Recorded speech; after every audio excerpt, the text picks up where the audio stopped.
I've traveled so much and lived so many places that the world becomes my home. And I feel just as comfortable in London, England as I do in Vancouver or Baja. I think that even though I was born in Eastern Canada and I am a Canadian by birth, I think the very nature of being an artist is that you are a universal citizen.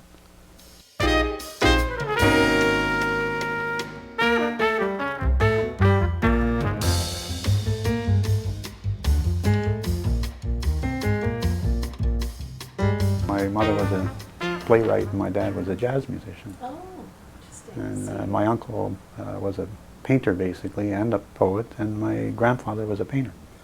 One of the things that I notice with a lot of people today is that they're told they can't do things, and I was never told I couldn't be an artist. Mm-hmm. And it was sort of a very natural flow for me to just pick up brushes or write a little bit. And everybody always encouraged me. I never knew I couldn't do it. Mm-hmm. I spent my early childhood there up to about 15, and one day I got up and looked around and knew there was a bigger world, and away I went.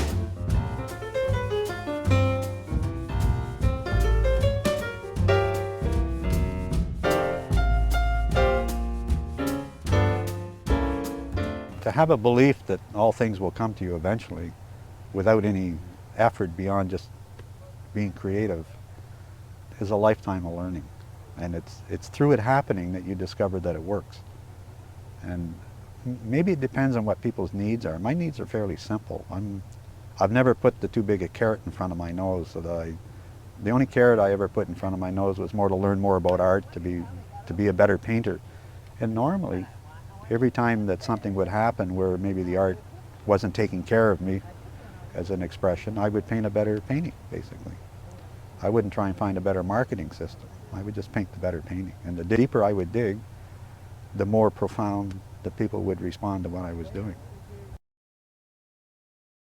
I think probably the number one, after passion, the number one feeling that an artist has to have is basically they have to have that pioneer spirit, that always breaking new territory, new ground, new ideas. That doesn't always necessarily equate into brand new styles of paintings necessarily, but it's a new feeling in the painting. It's a new expression perhaps, and I think the artist needs that to keep that passion going. And one of the things of going into a different culture is that it automatically gives you a pioneer spirit. You have no choice but to be a pioneer at that point. So I had a chance in 1991 to go down to Cabo San Lucas, and I fell in love with Mexico instantly. The feeling, the smells, the colors, the people, everything just hit me all at once, and I just said, this is it, coming home. In the Baja, since I've been here, the clarity down here is quite phenomenal. And up north, everything is sort of muted and saturated by moisture in the air, even though down here there's salt water, but up north it seems to be, everything's a softer color, everything's sort of grayed out a little bit. And I've been there for so many years and painting those colors that down here everything seems like they got all the lights on, you know. It's any time of day, it's bright and it's breezy and it's clear, and I tend to use more acrylics here actually than I do oils, only because of the clarity is so sharp, you know. But I'll learn to use the oils a little more to define the land and everything here. Well, I think probably being a maritimer, I can't be too far from the water anyway. I think it must be in my heritage, and every place I've lived has had to be as close to the water as I can get. And, to me, water actually is an emotion. It represents the emotions. And when I paint water, sort of that's the symbol of it. So I guess that's why I go near the water, because it's a softer place to live and quieter. But there's a quietness to the Mexicans that I really enjoy, and they tend to have a very aesthetic outlook on life. And it's a very quiet outlook, and it's something that when I'm here I feel it very strongly, and I want to put some of that into my art. And even though my art's quiet now, I want to get it more quiet.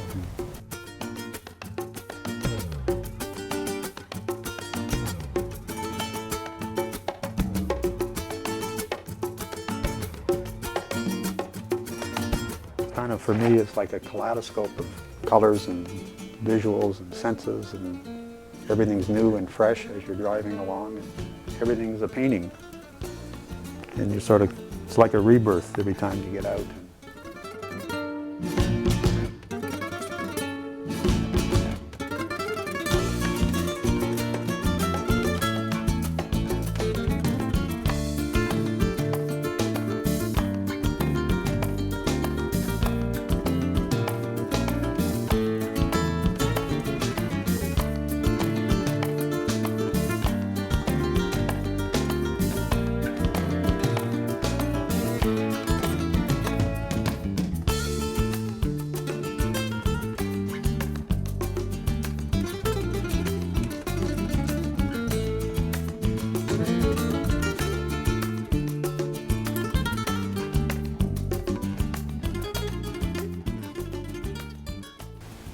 One of the major things I noticed in Mexico with doing business so far that in Canada is that everything is done sort of on a face-to-face level. There's no real third party or abstract kind of business going on. It's when you meet somebody, you conduct business, and if you don't see them for 3 weeks, then you wait, and next time you see them, you do whatever you had to do 3 weeks earlier.